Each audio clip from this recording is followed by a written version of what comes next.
Hello everybody, it's Rabbi Lister here with another evening story. This one is about a man called Yosef who lived a long time ago. Yosef was a great man. He loved to honor Shabbat as best as he could with the very best foods for his Shabbat table, for all the Shabbat meals. And he used to spend as much money as he needed to get the very best food. And if people said to him, "That's an awful lot of money you're spending on Shabbat," he would say to them, "We're not spending our own money. Hashem invites us to be his Shabbat guests, and he provides us with all that we need for Shabbat because it's such a special day and he loves us so much." And Yosef would do this every single Friday. He would get the best possible food for Shabbat. Friday in, Friday out. Well, we'll leave Yosef for now, and we're going to go to another man who was not like Yosef at all. This man was very, very rich, but he was also a terrible miser.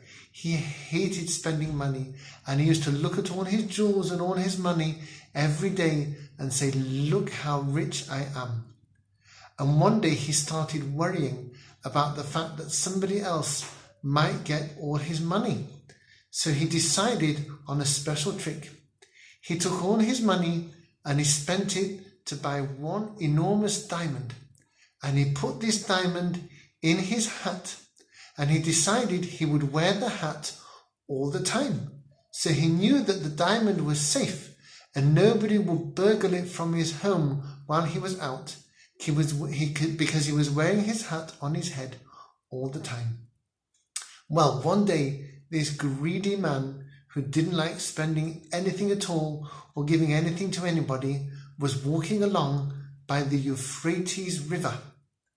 And as he walked along, a big gust of wind blew very hard, and it blew so hard that it blew his hat off his head. And he chased after the hat as fast as he could, but before he knew it, the hat had been blown into the river, and the river carried the hat away downstream so quickly that he couldn't swim after it to catch it. And his hat was gone, and the enormous diamond in the hat was gone as well. Well, the hat went along the river with the diamond inside it, and eventually it got to the sea. And the hat bobbed around in the sea, and the diamond fell out of the hat because the water was pushing the hat this way and that. And the diamond was floating about in the sea until all of a sudden a big fish came along and gobbled up the diamond. And the diamond went into the fish's tummy, and there it stayed. Well, a while later, some fishermen were fishing in the sea, and they caught that big fish, and it had grown and it was absolutely enormous. And they took it to market to sell it. And it was a Friday afternoon, and nobody was buying this fish because it was so enormous and so expensive. Well, can you guess what happened? Our friend Yosef came along Friday afternoon. He had to buy some lovely food for Shabbat, and he saw this gigantic fish, and he thought to himself, "That's the thing for my Shabbat table." And he asked the shopkeeper, "How much is that fish?" And the shopkeeper said, "Oh, it's very expensive." And he named an enormous price. And Yosef said, "Never mind. I'm going to spend any money that I need to get the best possible food for Shabbat. And Hashem will make it right to me. Hashem will give me the money back if he wants to." So he bought this enormous fish and brought it home to show his wife.